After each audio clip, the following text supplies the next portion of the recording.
Once you reach a big enough Facebook ad budget, you need to start doing things differently to get fantastic results. And I learned this the hard way. So when I first started my marketing agency 9 years ago, I started working with really small businesses with tiny budgets. And then as my name in the industry grew and as people could see the fantastic results that we were getting for clients, we started working with bigger and bigger and bigger businesses. And I can't share their names, unfortunately, but we've worked with at least a dozen brand names at this point that everyone watching this video would recognize. And those businesses obviously have much larger budgets. And the strategies and techniques that we use for the smaller businesses often didn't work for the larger businesses that operated with bigger budgets, and we had to come up with new ways of doing things. And in this video, I'm going to share what we've learned working with some really big Facebook ad budgets and what we needed to do differently to get great results. Okay, so let's start by defining what a big Facebook ad budget actually is. Like, what's the magic number here?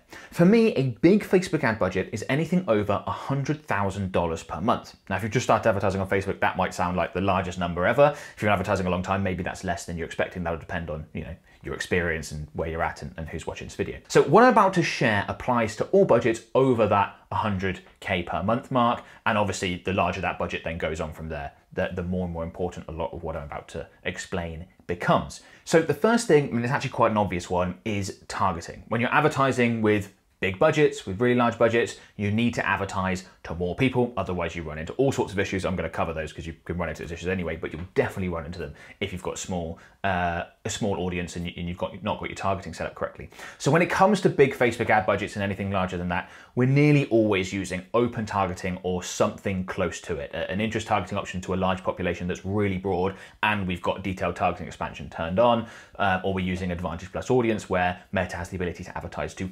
everyone within our target area. There's really no getting around that. And I've yet to see a big Facebook ad budget that isn't producing its best results from just simple open targeting. Now, ad fatigue is also a real issue when you're operating with a big Facebook ad budget. People are going to see your ads that much more often because you're spending more to put ads in front of them, and they're going to fatigue, they're going to have seen them before, and when you have that problem, you will see results drop off. So we've even had Facebook ad campaigns that we've run that operate with such a large budget that we're having to refresh ad creative so often. We might be introducing ad creative 4 times a week into a new campaign. Now, that's an extreme case. Most big Facebook ad budgets won't need to do it quite that often, but you do need to up the frequency with which you produce new ad creative and introduce that into an ad account much more the larger the budget that you operate with. I also find it's really important to have different ads running at the same time. Different ads speak to different people, both from a format standpoint, but also just from like a visual look. So having multiple ads running at the same time means you're able to grab the attention of a larger percentage of your target audience, and that helps you fatigue a little bit slower when you do that. And I also think that when you're refreshing ad creative, when you're coming up with multiple ads to run alongside each other, which is really important with big Facebook ad budgets, you need to make sure that the ads look different. A lot of people go wrong with this. They think, oh, I've refreshed my ad creative, I've produced a load of ad creative, I've put it in the ad account. You go, yeah, but this looks visually so similar to what you were running previously. It doesn't get past the, oh, I've seen this before filter. And that's why you need new creative, and with big budgets very often, is because if your prospects go, and we do this subconsciously, oh, I've seen that, I can ignore it. You're never going to get them to convert. You're not going to get them to watch the video. You're not going to get them to read the copy. You're never going to get them to go on through the sales funnel from that point. Whereas if something looks visually very different, you then get another stab at that person because they don't go, oh, I've seen this before, and ignore it. They pay it that much more attention. It might just be a little bit more attention, but that might be enough for them to just glance at the headline, see the hook of the opening of the video, take a look at the image, and then consume the ad, which is obviously what's required to get them to take the next step. So when you are refreshing ad creative, you still probably want to be on brand, and a lot of businesses that operate with larger budgets, brand is going to be really important to them. So you're going to have guidelines and parameters there most likely, but think about ways that you can make something look visually quite different. Different format, different style, animated versus real person, something that's calmer and slower pace, or something that's like edited really fast and quite jump cutty. And tackling this ad fatigue issue is where a lot of the effort of running meta ad campaigns with larger budgets goes, because it requires that much more work than it does with a smaller budget where you might only need to refresh ad creative once a month, maybe even less than that, depending on your total audience size and how much you're spending. So the next point is related to ad fatigue, but it is different, and that's offer fatigue. Okay, so let's assume that you're doing a good job tackling your ad fatigue. You're producing new creatives, introducing them, and that's helping your campaign perform well. Well, at some point, even with that, even if the wrapper and the packaging of your offer, which is obviously the ad creative, even if that's changing and being presented differently, which is great, you're still going to reach the point where the majority of the people in your target audience have seen your offer. And if they've decided, no, that's not for me, it's very difficult then to get that person to go ahead and become a lead, purchase, whatever it is that you're looking to do. So it is important in that case to change your offer. And it often surprises me, and I've worked with many business owners that have experienced the same thing, where you change the offer and immediately you're able to activate a lot more of your target market and get them to take that next step. And it's just as simple, they just weren't interested in the structure of the previous offer. So my recommendation would be to always have a couple of offers ready to go. And then when you do start to see results dropping off and you're already doing the stuff that's required to tackle ad fatigue, like producing new creative, and you think, I think we've got a bit of a broader problem here and we're starting to get fatigue around this offer that we're making, you have some ready, waiting in the wings to deploy and move into the ad account, and that can really help turn things around. Now, like with all new offers, it can be hit and miss, right? Just like the main offer that you probably used, that you worked out, that allowed you to scale to get to the point where you're operating with a big Facebook ad budget, might have been one that worked really well, and you might have tested 4, 5, 15, 35 other offers that didn't work as well, right? The same is true for introducing new ones to replace your previous best performers that's now starting to fatigue. You might need to have a number of stabs at it to get it right, okay?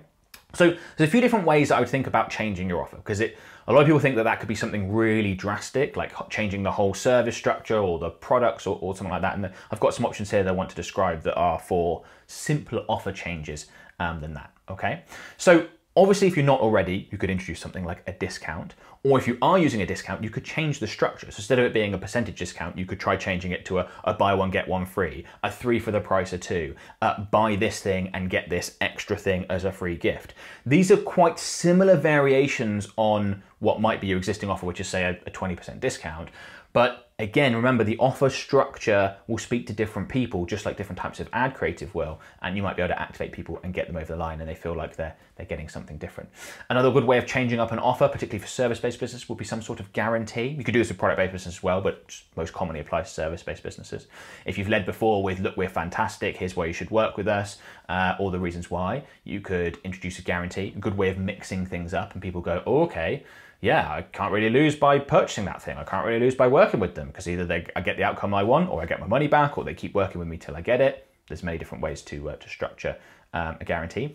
And of course, you could just offer different products or services. If you have other options, you have multiple ranges. You think about e-commerce businesses, big, large, successful brands, they are constantly bringing out new product ranges. Why? Well, part of it is because they know they need to offer fresh new things to get people to purchase, because they're going to run into offer fatigue. And the larger the budget you are operating with, probably the more sales, more money you're bringing in, the more you need to be aware of that if you don't want that to seriously drop off. Now, the next point is that you need to accept that you aren't going to see the best possible return on ad spend.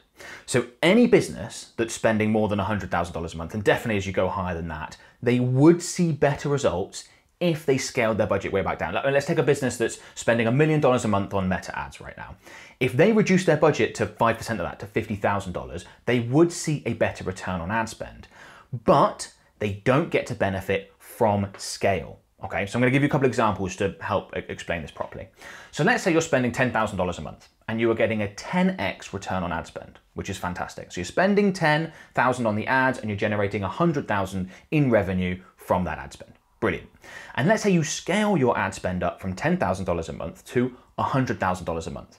And as you do so, your return on ad spend decreases, and let's say it's at a 5 by the time you're spending $100,000 per month. So in that scenario, you're spending $100,000 per month on your Meta ads, you're generating $500,000 a month in sales. You might be thinking, well, you should spend less because you get a better return on ad spend at the lower level. It's a 10x return on ad spend versus a 5x return on ad spend. But actually, if you look at revenue generated net of ad spend, in scenario 1, you're spending 10 to get 100 back, so it's 90,000 net of ad spend. In scenario 2, you're spending 100 to get 500 back, so it's $400,000 net of ad spend. So it's getting a little bit technical here, a little bit mathsy, but As your ROAS drops as you continue to scale, and the more and more you scale, the more and more your return on ad spend is going to drop. That is just inevitable. That might be a trade that you are more than willing to make because you see a much better absolute return, even if the actual ROAS number drops. And the reason why, by the way, that your ROAS will decrease as you scale further is that Meta's really good when you're spending a small budget at finding the best possible prospects within your target audience. And those are the ones that are most likely to buy. The more and more you spend, the less and less qualified the prospects that you're looking to reach are. And if you think about, there's 5,000 people out of a 1 million person audience that are like desperate for your thing. The next 5,000 are still keen, but a little bit less keen. Next 5,000 still keen, but a little less keen. And you just sort of go out and out from there. And that's why that happens. And it's inevitable. And it's just something that you have to accept. It doesn't mean it's the wrong decision for your business to really scale up, but you just have to be prepared for this. That's also why it's really, really important to know your numbers, to know your LTGP to CAC ratio, your lifetime gross profit to CAC ratio, and what you can afford to pay to acquire a new customer. I'll include a link in the video description below to a video that shows you exactly how to work that out for your business. Because then when you know that number, you know the point at which you can scale to, you know how far you can push your CAC, your cost to acquire a customer, before you basically cap out and can't scale any further or need to make some adjustments and things like that. Really important you know your numbers, and this is why, because your ROAS will drop, but that might still be a good thing for your business. And you can even reach a budget level where you just have to throw ROAS out of the window. It's basically not possible to be ROAS positive. Now, I personally haven't managed a Facebook ad budget as large as $20 million per month, for example, but I have consulted with a business that was doing that.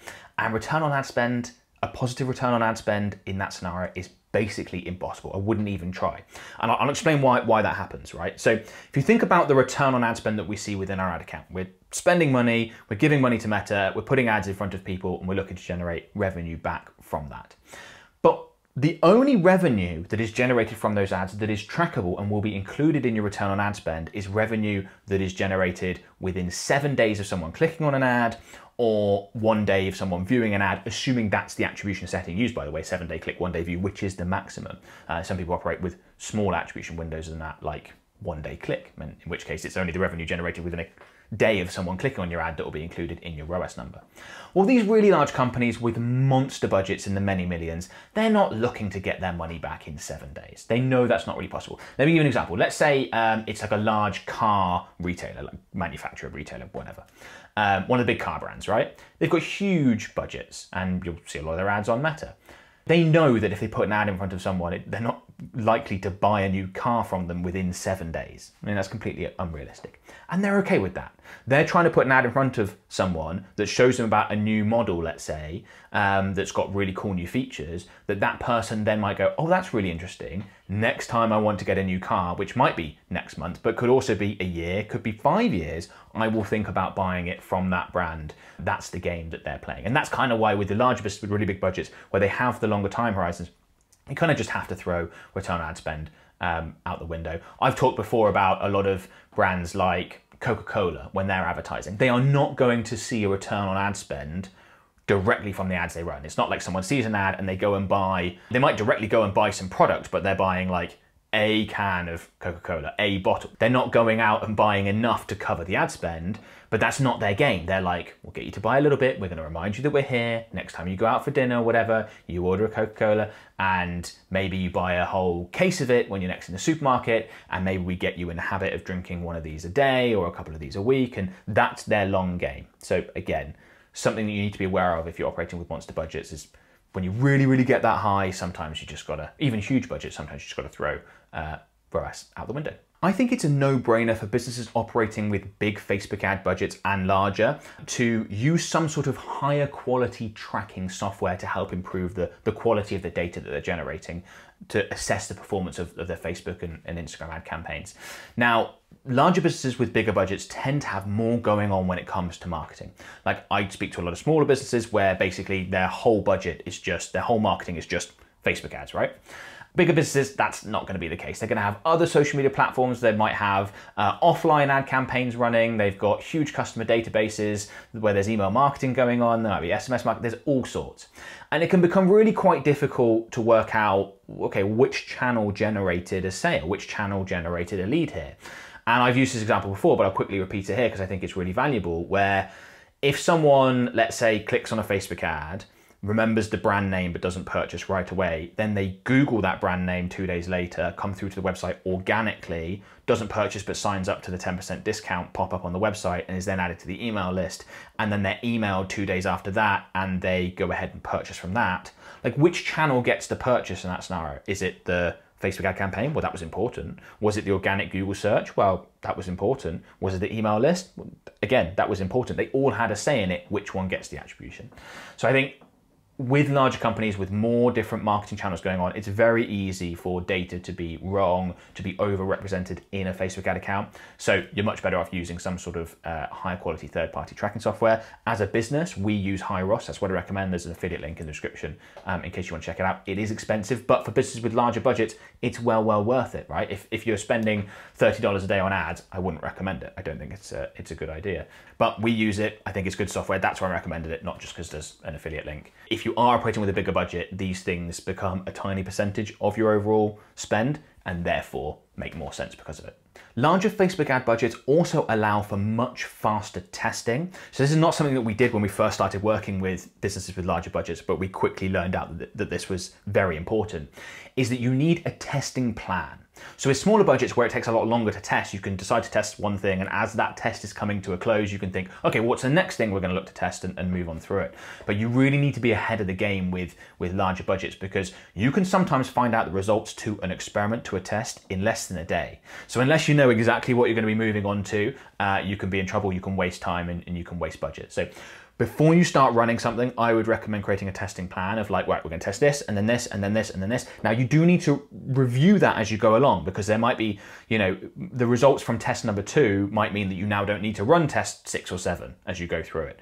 But just having that in advance, I think is really useful, because you can get through so much testing. It's one of the big advantages of larger budgets, is you can learn so much faster and look to use that information in your campaigns and overall improve the results, but better to think ahead just because of the speed at which things move with the larger budgets.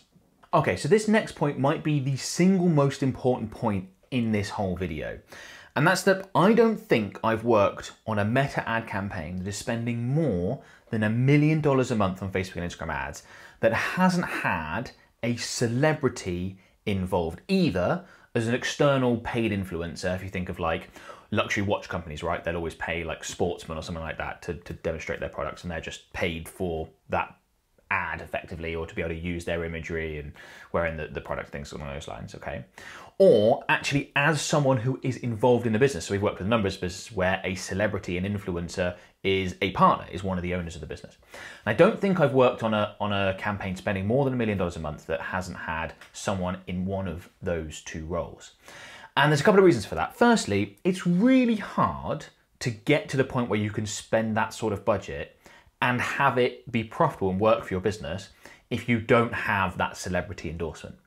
So if you think about every single ad impression, how much more you get out of it if you've got a major name involved. Like if you're advertising a pair of basketball shoes and LeBron James is standing in them, every single ad impression that you get goes so much further than if you're just advertising a regular pair of basketball shoes. Like, it's obviously he's an enormous celebrity, particularly for that type of product. And there are lots of examples where the person's not going to be as big as that.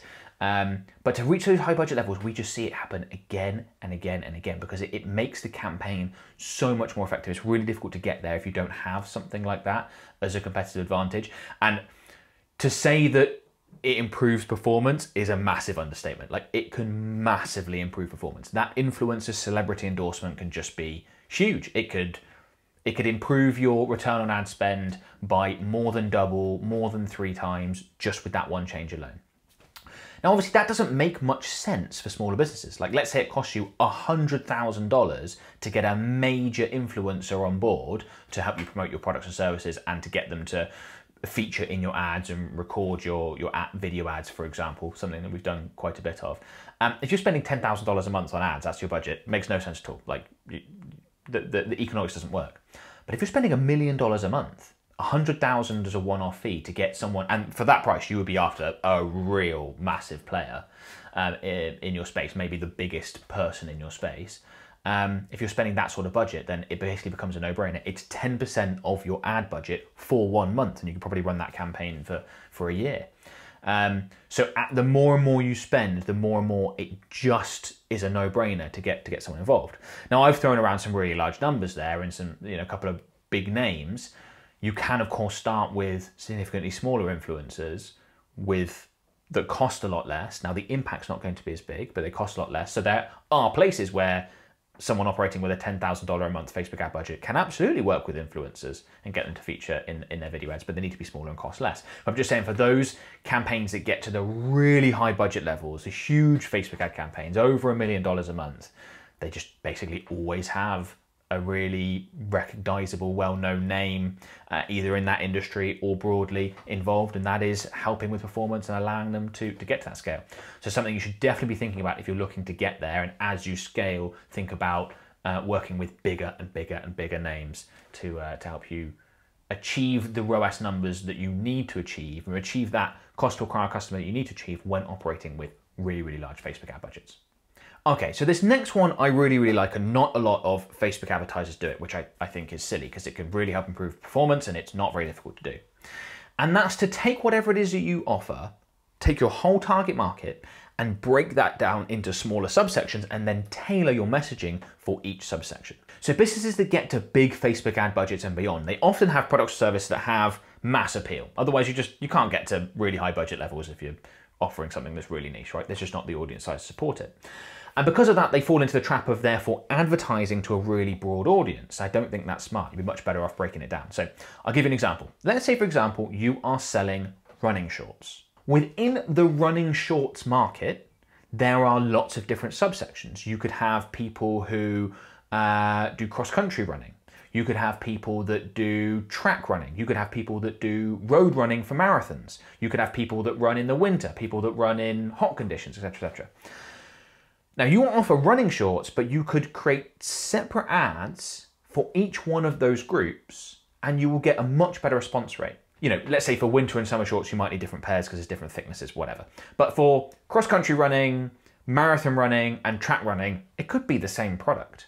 But you just have 3 separate ads that speak to that audience specifically. So in the ad copy, it's cross-country, check out this awesome pair of cross-country running shorts. It has ABC features. Now, if someone is a cross-country runner and they see that ad, that is much more likely to grab their attention than just if you're a runner, because it's much more specific to them. And they're also more likely to believe that that product is going to specifically fill the role that they need. It's, oh great, it's going to have extra things that are perfect for me and that sort of thing. So you can break that down and you could create as many different ones of those. You could have your cross-country running ad, your marathon running ad, your track running ad, all for the same pair of shorts. Obviously, if you do have different products, then great as well. But really think about breaking down your market into specific subsections. You can do this exact same thing with services as well. Breaking down into specific subsections and then marketing that way. And we see a much better response rate. And there's lots of different ways that you can slice up a market. You could do it by product. You could do it by different groups of people depending on what they're interested in. You could do it by location. Like if we were advertising our marketing services, we could do it by the industry in which they operate. So have a little think about that for your business and try and chunk it down. It takes a bit of time and extra effort, but really helps with conversion rates. And it's important to note on that you don't want to match that by being really specific necessarily with the targeting, because you're still looking to spend a lot of money here. We don't want to run into target audience size issues. So in that sort of scenario, thinking, okay, well, how do I match the specific messaging in the ad with the targeting? You kind of don't. If you want to, you could use like Advantage plus audience ad sets where the targeting are suggestions and then give Meta a nudge, but they're going to find, if you create an ad that is clearly tailored for cross-country runners and it's got cross-country running all over the ad copy, Meta's going to find those people. The same for marathon runners, same for track runners, etc., etc. So I wouldn't worry about that too much and just don't make the mistake of therefore trying to come up with a really specific small audience. And of course, if you really want to take advantage of this, you can combine it with the previous point, which is getting influencers involved. So you could have specific influencers in these specific subsections of your market that are going to speak to those people. And because when you do that, you're almost certainly going to end up working with smaller influencers, they will cost less. It's kind of like the extra credit of combining those two and getting the best possible results. This next one is a nice lazy option. When you're operating with big Facebook ad budgets, often the things I'm going to recommend require quite a lot of time and effort. This one doesn't, so it's always great to have a couple of those lying around, particularly if you're a bit crunched for time, you need to get some new stuff out there. And that's to leverage existing organic social posts. So larger businesses normally have quite a bit going on organically with their socials. They probably have teams of people or agencies working on that, and you can take advantage of that. So you can take a look at what are the best performing organic posts on Instagram, potentially on Facebook, even outside on TikTok, for example. Can we literally just use the creative that's used in that organic post, combine that with some of our best performing ad copy, best performing headlines, and run that as an ad? Sometimes that won't be appropriate. You have to kind of make a judgment call depending on what is included in the organic post, but a lot of the time it is. And those ads can perform incredibly well because it's already been tested. You know the target market's interested in, you know it got a lot of engagement, run it as an ad and you can do it well. And this is also something that you can do fairly regularly. So when we work with large businesses with big Facebook ad budgets and larger, we would always keep an eye on their organic socials and just see if something is a real outlier in terms of organic social engagement. You think, great. We'll ask for that. We want that creative to use as ads, and more times than not, it can produce some fantastic results. Now, the next one is a little bit risky, but it can work really, really well. So I'm going to explain what it is, and it can be a bit hit or miss, like things that are risky. And that's that when you're operating with a big Facebook ad budget, you're normally a larger business doing that, either if you're running the ads for your own large business or you're running this for a client. That normally means that the people in your target market have an idea of who you are, they know about your business, know about your brand name, and they probably also know about some of the larger competitors that you have as well. That gives you an opportunity where you can directly one-up your competitors' ads and kind of call them out. So let's say, for example, you operate in a business where you're selling something that you will go to a customer's house or office or whatever, and you'll install it for them, whatever it happens to be.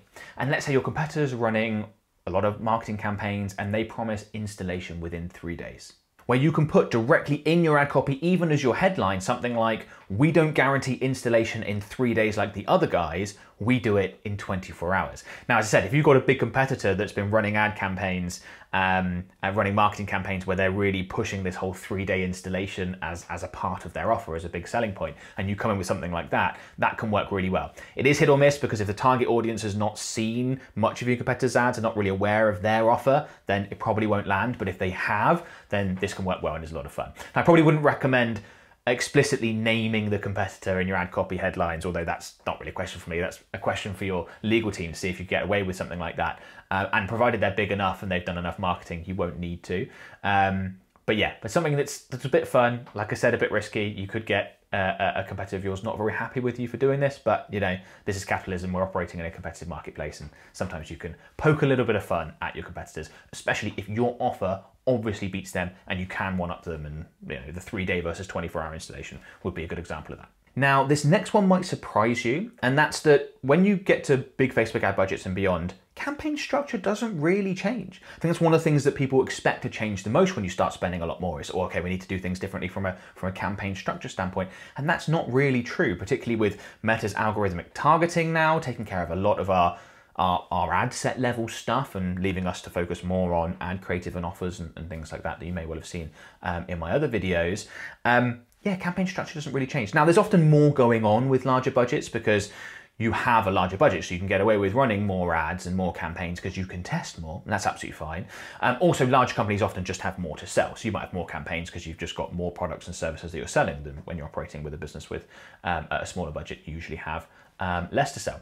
But that's actually something that we've come in and done more than once with these large companies operating with really large budgets, is we've simplified their ad accounts. Because I can think of one in particular where their own internal team was running their Meta ad campaigns before we took over, and they did not subscribe to less is more. They very much believed in more is more, and they had just so much going on in the ad account. It was so confused and so much budget was being spent on underperforming elements because there's way too much going on that we stripped it way back and just really simplified it and focused on the best performing products, the best performing ad creatives, the best performing offers, and just really simplified. And I think we improved results so much that we covered our fee for the whole year by the improvements we got in ad results in month 1. So if you ever get an ad account that's just just a complete mess because way too much going on. Find the best performing elements, turn a whole bunch of stuff off, and you'll almost certainly see an immediate boost in performance. I would also recommend that you or whoever is managing your meta ad campaigns when you're at a big Facebook ad budget level or higher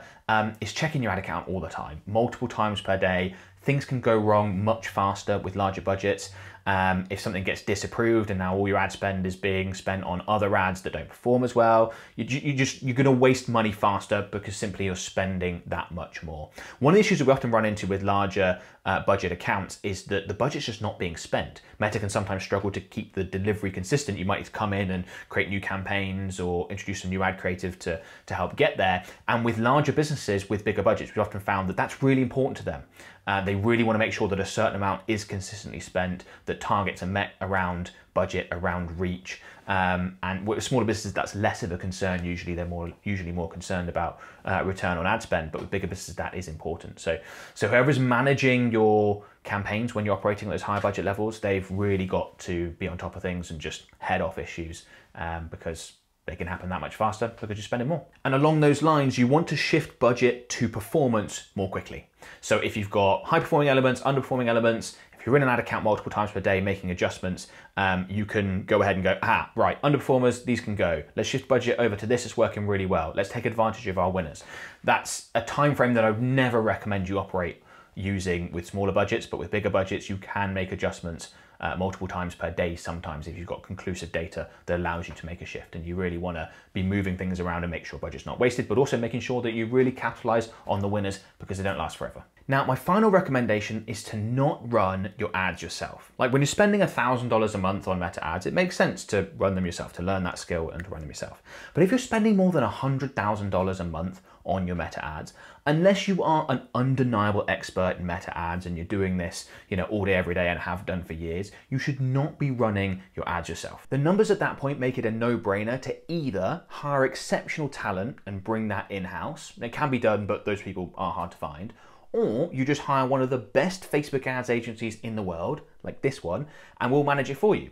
And our fees in relation to your ad spend will be really small at that budget level, and will almost certainly improve your results by more than what we charge, making us better than free, and we take that workload off your hands, which frees up your time to focus on other areas of your business, and you get better results. So it really is a win all around. So there's a link in the video description below. You can click on that, come through to a page on our website and book in a free call with one of my team members to find out more, and hopefully we get a chance to work together. Also, if you work for a marketing agency or you're a marketing agency owner and you've managed to land one of these clients and you just feel like you're way in over your head, which certainly happens. It happened to me when we first started working with these clients. We were not ready for the work that was entailed.